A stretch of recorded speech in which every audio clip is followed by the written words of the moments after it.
তেরোই ফাল্গুন ঘিরে এই মাজার প্রাঙ্গণ যেন এক অন্য জগৎ। দরবেশ মেহেরুল্লাহ শাহ রহমতুল্লাহর স্মরণে শুরু হয় দুধ, ডাবের পানি ও গোলাপ জল দিয়ে পবিত্র পরিষ্কার। তারপর রাতভর জিকির, দোয়া আর মানতের অশ্রুসিক্ত প্রার্থনা। কেউ আসে মনের বাসনা নিয়ে, কেউ শান্তির খোঁজে।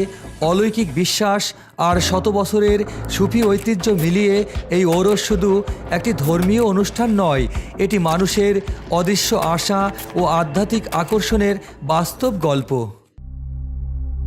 এই মুহূর্তে যে রাস্তাটি ধরে হেঁটে চলেছি, এটি কিন্তু কোনো সাধারণ রাস্তা নয়। এই রাস্তাটি ধরে একসময় হাঁটতেন ইয়েমেন থেকে এসেছিলেন এক দরবেশ।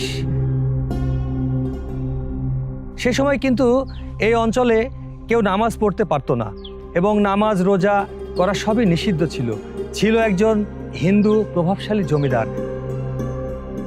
15ই জুন 1222 খ্রিস্টাব্দে ইয়েমেনের সাবা নগরীতে জন্মগ্রহণ করেন দরবেশ মেহেরুল্লাহ শাহ রহমতুল্লাহ। মাত্র 38 বছর বয়সে খেলাফতি লাভ করেন। 1265 খ্রিস্টাব্দে 60 জন অলির কাফেলায় যোগ দিয়ে বাংলায় আগমন ঘটে। মেহেরপুর জেলার শেখপাড়ার গহীন জঙ্গলে শুরু হয় তার ধর্মপ্রচার, যেখানে জমিদার গৌরসেন বাবুর ভয়ে আজানও দেওয়া ছিল নিষিদ্ধ। অথচ সময় বদলায়, প্রভাব ও আধ্যাত্মিক শক্তিতে নত হয় অত্যাচার। 123 বছরের জীবন শেষে 1345 খ্রিস্টাব্দে মৃত্যুবরণ করেন। দাফন করা হয় কালাচাঁদপুরের গহীন জঙ্গলে। প্রতি বছর পালিত হয় বাৎসরিক ওরস ও দোয়া মাহফিল। 13ই ফাল্গুনে সেখানে দুধ, গোলাপ জল, রাতভর জিকির আর মানতের ভিড়। ইতিহাস, বিশ্বাস আর অদৃশ্য শক্তির মাঝখানে এই মাজার এখনো জেগে আছে। দেখতে পাচ্ছেন দুধ দিয়ে ধোয়ার জন্য আরও ডাব রয়েছে। এই মুহূর্তে মাজারের কেন্দ্রে দুধ দিয়ে ধোয়ার আচার চলছে। খাদেমরা খুব যত্ন নিয়ে প্রতিটি অংশ পরিষ্কার করছেন। এখানে দুধ ব্যবহার করা হয় শুদ্ধতার প্রতীক হিসেবে, যেন স্থানটি আধ্যাত্মিকভাবে পবিত্র থাকে। এই দৃশ্য দেখলে বোঝা যায় মানুষের বিশ্বাসটা কত গভীর।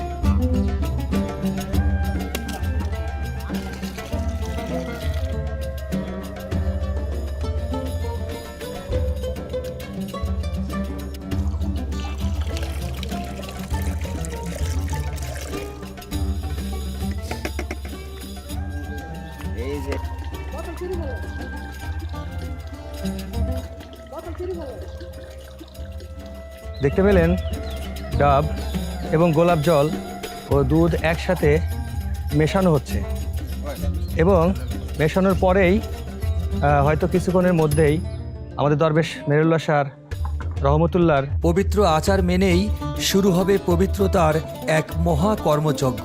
তার আগে থেকেই চলছে পবিত্র প্রস্তুতির কাজ। এটি একটি বিশ্বাসের রীতি, যা শত বছরের ঐতিহ্যের অংশ।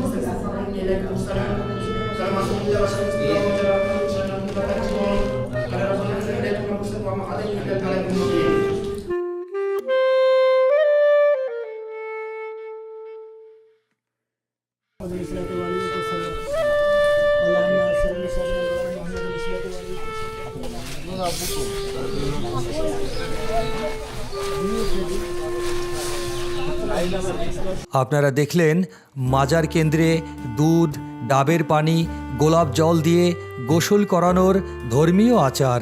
খাদেমরা খুব যত্ন নিয়ে কাজ করেছেন যেন প্রতিটি কোণ পবিত্র থাকে। এখানে দুধ ব্যবহার করা হয় শুদ্ধতার প্রতীক হিসেবে। কিন্তু প্রশ্ন হলো, এই আচার কত শতাব্দী ধরে চলে আসছে, আর কেন মানুষ এতে এত বিশ্বাস রাখে? এবং গভীর রাত নেমে এলে নিঃশব্দে বদলে যায় মাজারের পরিবেশ। আচার মেনে খাদেম ও ভক্ত অনুসারীরা পরম যত্নে মাজারের উপর নতুন চাদর অর্পণ করেন। আতরের সুগন্ধ ছড়িয়ে পড়ে চারিদিকে। ধীর কণ্ঠে উচ্চারিত হয় দোয়া। নীরবতা ভেঙে শুরু হয় 13ই ফাল্গুনের মূল আধ্যাত্মিক অনুষ্ঠান। বিশ্বাস, ভক্তি আর রহস্যময় এক রাতের সূচনা। বিসমিল্লাহির রহমানির রহিম। আল্লাহুম্মা সাল্লি আলা সাইয়্যিদিনা মুহাম্মাদিন নাবিল উম্মি। আমিন। বিসমিল্লাহির রহমানির রহিম। আল্লাহুম্মা সাল্লি আলা সাইয়্যিদিনা মুহাম্মাদিন নাবিল উম্মি। আল্লাহুম্মা সাল্লি আলা সাইয়্যিদিনা মুহাম্মাদিন নাবিল উম্মি। আমিন। বিসমিল্লাহির রহমানির রহিম। আল্লাহুম্মা সাল্লি আলা সাইয়্যিদিনা মুহাম্মাদিন নাবিল উম্মি। আমিন। বিসমিল্লাহির রহমানির রহিম। সকাল হতে না হতেই দূর দূরান্ত থেকে অগণিত ভক্তবৃন্দদের আগমন শুরু হয়ে গেল। ওরস শব্দটির অর্থ সাধারণভাবে মৃত্যুর শোক নয়, বরং একজন সুফি সাধকের সঙ্গে আধ্যাত্মিক মিলনের উৎসব। এই মেলায় শুধু ধর্মীয় উৎসব নয়, দেখা যায় মানুষের আবেগ, ভালোবাসা আর বিশ্বাসের গল্প। এখানে আসতে হলে মেহেরপুর জেলা সদর থেকে ভ্যান অথবা রিকশাতে মাত্র 20 টাকা ভাড়ায় চলে আসতে পারবেন। আমি হচ্ছি বড়ফির আব্দুল কাদের জেলানির লোক, তো এনাকে ভালোবাসি, এখানে আমি আসি। আমি এই তরিকার ভিতরে ঢুকি, আমার জীবনের আমি দুনিয়ার সমস্ত সব কিছু পেছন ফেলে দিয়েছি। আমি দুনিয়াদারি কিছু করি নাই। আল্লাহ রব্বুল আলামিন আমাকে খাওয়ায়। তো আমার বাপের পাওয়া কবিকে জমি আছে, সেটা লোককে লিজ ভাগে দিয়ে আল্লাহ খাওয়ায়। আমি দুনিয়াদারি ছেড়ে দিয়ে আমি এই আল্লাহর পথে। আমি একদিন দুনিয়ায় ছিলাম না, আমি একদিন দুনিয়ায় থাকবো না। তাই এই পথকে আমার ভালো লাগে, আমি এই পথে এসেছি। এখানে আমি ফার্স্ট টাইম দরগায় আসছি, প্রথম মানে লাইফের প্রথম এখানে আমি দরগায় এসেছি। তো অনেক ভালো অনুভূতি মনে হচ্ছে। আশা করি এর থেকে অনেক মানে মানুষ আয়োজন মানে আসা যাওয়া করবে। তো আমরা প্রথমে আসছি, তো অনেক ভালোই লাগছে। পরবর্তী যখন আসবো আশা করি অনেক ভালো লাগবে এইভাবে। আমি তো কখনো দরগায় আসিনি, প্রথম টাইমে এসে মানে অনেক ভালো ফিল মানে মনে করছি আর কি।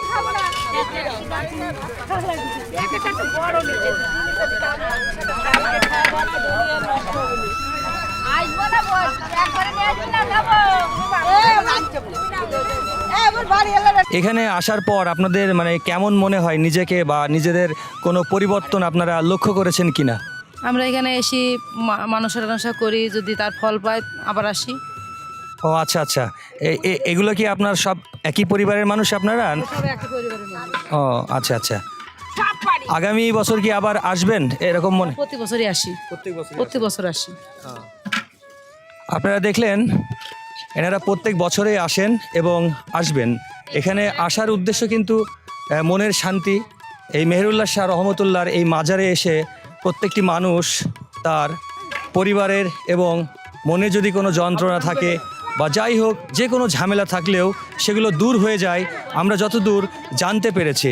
আইসি হলো আমার মেয়ের জন্য একটু স্বপ্ন দেখিল যে মা তুমি এখানে গিয়ে মাজারে গিয়ে তোমার মানত করে আসবা, তোমার জন্য দেবো। আমার মেয়ের একটু সমস্যা ছিল, আমি ঘোড়া মানসিক করেছিলাম, খিচুড়ি ভাত মানসিক করেছিলাম, দিয়ে গেলাম।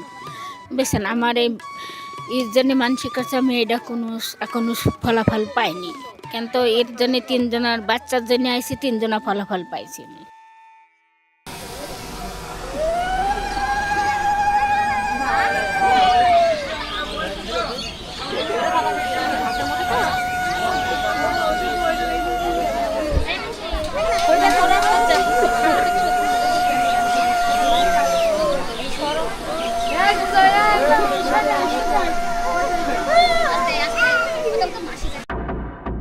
দেখা গেল মাটিতে শুয়ে শুয়ে দরবেশ মেহেরুল্লাহ শাহ রহমতুল্লাহর মাজারে মাথা নত করে একজন মধ্যবয়সী নারী তার মনের বাসনা পূর্ণতার জন্য মানত পরিশোধ করলেন। এটার উদ্দেশ্য মানে আমার নাতনি অসুস্থ হয়েছিল, তা বাবার দরবারে মেনেছিলাম, মানার পরে সেটা আমার ভালো হয়ে যায়। তারপরে যে গোনা ছিল তার থানে আমি পুষি দিলাম।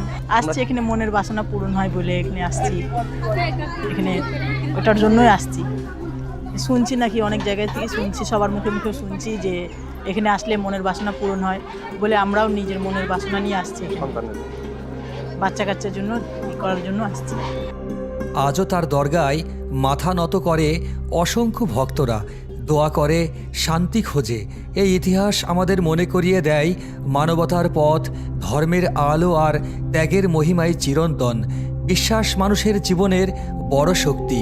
আবার ইতিহাস আমাদের প্রশ্ন করতে শেখায় কিভাবে এই সংস্কৃতি গড়ে উঠেছে। মেহেরুল্লাহ শাহর ওরস আমাদের সেই বিশ্বাস, সংস্কৃতি আর মানুষের জীবনের এক জীবন্ত দলিল। واكل قوي متين والي حميد موسى مبدع مويد يا مميت يا حي يا قيوم واجد واحد صمد قدير مقتدر مقدم مؤخر والو اخر يا ظاهر يا باطن والي مطلع يا بارك الله متقم رافي عفو مالك الملك ذي الجلال والاكرام مقصد جامع غني مبني ماني دار نافع نور يا هديه بديع باقي ورسل رشيد يا صبر امني دافع محيو بسم الله الرحمن الرحيم اللهم صل على سيدنا محمد النبي الأمي آمين بسم الله الرحمن الرحيم الله لا إله إلا هو الحي القيوم لا تأخذه سنة ولا نوم له ما في السماوات وما في الأرض من ذا الذي يشفع عنده بإذنه وأيديه وخلفه ولا يحيطون بشيء من علمه আমার মা বাবুর জন্য মানত করেছিল, আমার বাবু অসুস্থ হয়ে গেছিল, সেই কারণে আমরা এখানে মানত দিতে আসছি। মানে আমরা অনেক দিন থেকে আসি, আমার দাদা দাদিরাও আসে এখানে, সেই বিশ্বাসের পর আমরা ওইখানে আসছি। এখানে আসি আমরা অনেক উপকারও পাইছি। আমার ছেলে খুব অসুস্থ হয়ে গেছিল, এখন সুস্থ হয়ে গেছে। আমার মানত ছিল, আমি সেই মানত শোধ করলাম। আমার মার ছিল, আমার মার চোখের সমস্যা হয়েছিল, ওই জন্য চক্ষু দান, একটা চক্ষু দোয়া হলো, সেই মানত ছিল সেটাই দোয়া হয়েছে। পবিত্র মাহে রমজানের উসিলায় আল্লাহ পাক আমাদের নেক কর্মের উসিলায়, নেক আমলের উসিলায় যে যে খাস নিয়তে হাত উত্তোলন করেছে মাওলা গো, প্রত্যেকের হাতখানাকে তুমি কবুল মঞ্জুর করে নাও। এখানে যে মাজারটি আপনারা দেখতে পাচ্ছেন, এটি মূলত হচ্ছে খাদেমার মাজার। দরবেশ মেহেরুল্লাহ শাহ রহমতুল্লাহর খাদেমা হিসেবে দীর্ঘদিন দায়িত্ব পালন করেছিলেন। উনি 2022 সালে পর্দা করেছেন।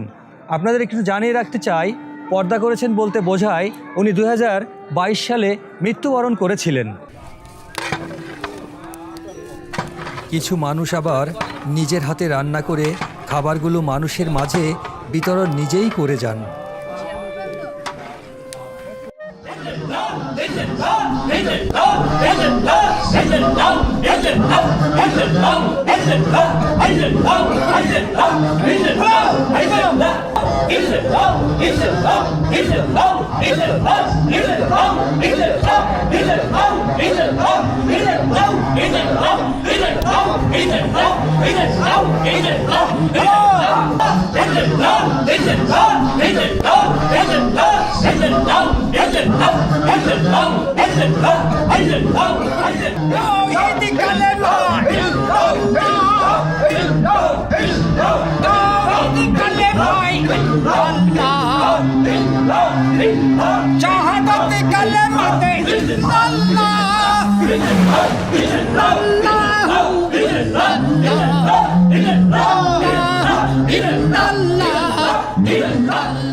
দরবেশ মেহেরুল্লাহ শাহ রহমতুল্লাহর মাজার থেকে আমি তৌফিক রানা বিদায় নিতে চাচ্ছি।